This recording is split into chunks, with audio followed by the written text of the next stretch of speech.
할렐루야. 하나님의 은혜가 함께 하시길 축복합니다.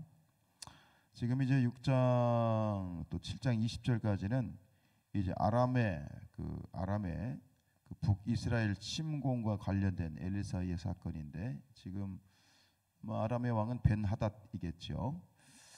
지금 이 북이스라엘이 이제 아람이 이제 북이스라엘을 이제 공격을 계속 하는데 번번이 실패하는 거예요. 예. 왜냐하면 엘리사가 이 아람 군대가 어떻게 오는지, 어떤 방식으로 오는지 이거를 다 보고 있는 거예요. 영안이 열려서. 그걸 갖다가 이제 북이스라엘 왕에게 이야기를 하니, 이 벤하닷의 입장에서는 생각하기에, 야, 우리 안에 누구 첩자 있는 거 아니야? 빨리 찾아내. 그랬더니 어떤 신하가, 아닙니다. 우리 첩자가 있는 게 아니라 저 이스라엘에 그 엘리사 때문에 그렇습니다. 엘리사가 마치 그냥 손바닥 쳐다보듯이 다 보고 있습니다. 이렇게 이제 이야기를 하는 것이죠. 여러분, 엘리사가 정말 엘리사가 아는 건가요? 엘리사가 알고 있어요? 아니죠. 엘리사가 아는 것이 아니라 하나님이 아시는 것이죠. 그리고 엘리사가 알고 있는 건 뭐예요? 하나님께서 엘리사에게 보여주셨기 때문이죠. 여기서 우리가 첫 번째로 묵상할 건 뭐냐면, 하나님께서는 우리 인생에 아무리 은밀한 것이라도 다 보고 계시고 알고 계시다. 오늘 12절에 보면 그 신복 중에 한 사람이 이르되, 우리 주 왕이여 아니로소이다. 오직 이스라엘 선지자 엘리사가 왕이 침실에서 하신 말씀을 이스라엘 왕에게 고하나이다 하는지라 그랬어요. 이 침실은 우리의 삶에 있어서 가장 사적이고 가장 은밀하고 가장 개인적인 장소예요. 그러니까 침실에서 하는 말을 안다는 것은 모든 것을 다 알고 있다라고 하는 거. 왜? 하나님이 알려주시는 것이다. 묵상할 때 그런 질문이 들었습니다. 우리가 이 세상에서 가장 은밀한 곳은 어디일까? 가장 은밀한 곳은 어디일까? 아마 그것은 사람의 마음이 아닐까. 10길 물속은 알아도 한 길 사람 속은 모르는 거거든. 사람 마음이 참 은밀하고 사적이고 가장 참 그런 곳이 아닐까 생각이 되는데, 그러나 하나님께서는 그처럼 은밀한 그런 사람의 마음을 꿰뚫어 보고 계시고 우리의 중심을 보시는 분이다. 이것은 두 가지의 측면으로 바라볼 수 있어요. 첫 번째는 뭐냐면, 은밀함이라는 것은 우리가 보통 부정적인 측면으로 보잖아요. 가장 은밀한 죄, 다른 사람 모르지만 나만 알고 있는 그 가장 은밀한 죄를, 그 죄까지도 하나님은 다 알고 계신다. 그래서 전도서 12장 14절에 하나님 모든 행위와 모든 은밀한 일을 선악간에 심판하시리라 그러셨어요. 이 부정적인 측면, 나의 죄에 대해서, 나의 그러한 죄악을 다 알고 계시. 근데 그런 측면만 보는 것이 아니라 전혀 반대의 측면으로 볼 수 있어요. 무슨 얘기냐?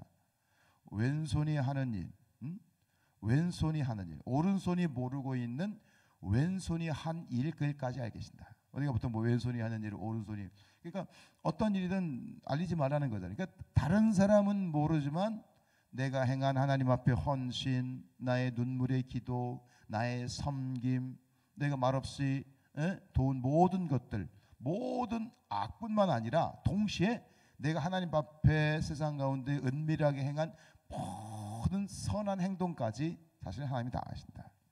그리고 그것을 갚아주신다 라는 것까지도 우리는 볼 수 있는 것이죠. 이번에 이제 성경 통독하면서 눈에 확 들어온 말씀 하나가 있는데, 그게 뭐냐면 잠언서 19장 17절이에요.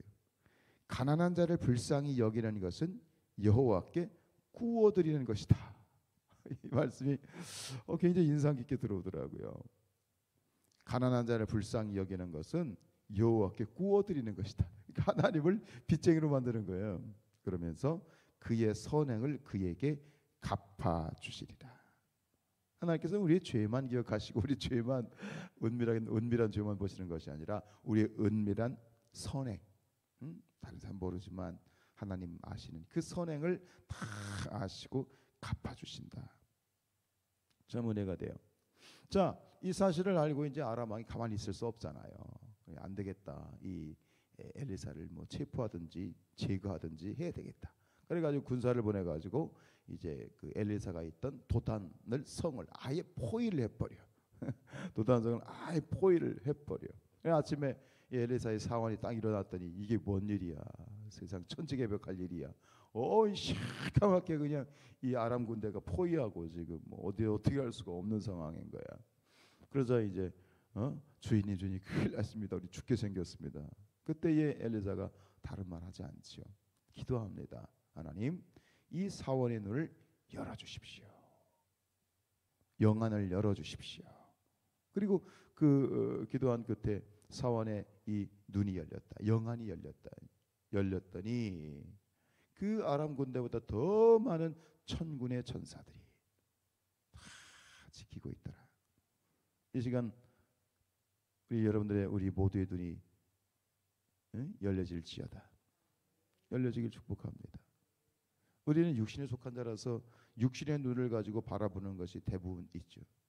근데 눈을 감으면 영안이 열리는 것이다. 우리는 영안이 열려야 돼요. 영안이 열려서 사는 것이 그리스도인이야. 영안이 열려지지 않으면 참된 그리스도인이 될 수가 없어. 17절에 기도하여 이르되 여호와여 원하건대 그의 눈을 열어서 보게 하옵소서. 우리의 영안이 열려있지 않기 때문에 결국 뭐예요? 우리가 절망하고 낙담하고 실망하는 거잖아. 너 영안이 열려져야 돼. 어제 그 CTS 국장님 잠깐 오셔가지고 이렇게 면담을 하는데 얘기하면서 그런 생각이 들었어요. 이분이 바라보는 게 틀리는구나. 바라보는 게 틀리는 눈이 열린 거지. 어떤 측면에 대해서 우리가 바라보지 못하는 그런 눈이 열려서 그걸 바라보는 시각이 있는 거지. 세상을 바라볼 때도 하물며 그런데 우리가 이 그리스도인으로서 하나님의 천국 백성으로서 영안이 열려야만 하나님이 어디에 관심을 가지고 있는지, 하나님이 바라보시는, 우리가 찬양하는 것처럼 하나님이 어디를 바라보고 있고 하나님의 관심이 어디에 쏠려 있고, 그렇기 때문에 우리가 해야 될 일이 무엇인지, 정말 중요한 것이 무엇인지를 볼 수 있는 눈이 열려야지. 사람의 눈을 가지고 보면 사람의 열심, 사람의 생각으로 여기에 중요하게 여기거든. 근데 영적으로 보면 정말 일말의 쓸모도 없는 곳에 그냥 에너지를 쏟고 집중하고 거기에 스트레스를 받고, 그게 우리의 모습. 목회자들도 마찬가지예요. 어제 어떤 회의에 갔었는데, 이야 진짜 목사들 할 일 없다. 도대체 이거 가지고 이렇게 막 팍터지게 머리 싸매고 막 돈 들여가면서 밥 먹이고 그러나? 마음이 너무 아프더라고요. 참 할 짓 없다. 너무 목사들이 편한가 보다 하는 생각이 들었어요. 사랑하는 여러분, 다시 한번 축복하는 것은 우리 모든 성산의 가족들의 눈이, 특별히 영안이 활짝 열리기를 축복합니다. 영안이 열려야 돼. 왜 문제가 생기나요? 교회가 왜 잡음이 생기나요? 왜 싸움이 생기나요? 영안이 열렸기 때문에 그래. 영안이 열렸기 때문에. 그러니까 영안이 열리지 않으면 뭐예요? 육의 눈으로 보는 거예요. 그렇잖아요? 영안이 열리지 않으면 육의 눈으로 보는 거야. 그거밖에 몰라. 그게 전부인 거야. 우물안 개구리가 되는 거야. 목사면 뭐하고 직분자면 뭐해? 아무런 의미가 없어요. 목사도 영안이 열리지 않으면 오히려 이 평신도들보다 더 못해요. 영안이 열려요. 우리가 기도하고 또 우리 자신을 위해서 기도하고 우리가 서로를 위해서 기도하고 이 성산 교회를 위해서 기도하고, 더 된다면 이 땅에 있는 모든 교회들에서 기도하고 성도를 기도할 때 하나님 영안이 열리게 하옵소서.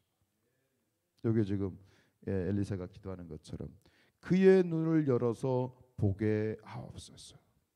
그의 눈을 열어서 보게 하옵소서. 우리 자녀들의 눈이 열려지게 하옵소서. 내가 아무리 얘기한다고 자녀들이 말 텐나요? 아니요, 눈이 열려야 돼. 성령께서 열어주셔야 돼. 하나님 열어주셔야 돼. 우리 성도들의 눈이 열려 보게 하옵소서. 눈이 열리면 문제는 사라지는 거야. 절망이 사라지고 근심이 사라지고 미움이 사라지고 사라지는 거예요. 영의 눈으로 봤을 때. 이제 이 새벽에 계신 여러분들 눈이 또 활짝 열려지기를 축복하고, 또 우리 교회를 위해서, 또 이 땅에 있는 성도들을 위해서 이 기도를 꼭 함께 했으면 좋겠습니다.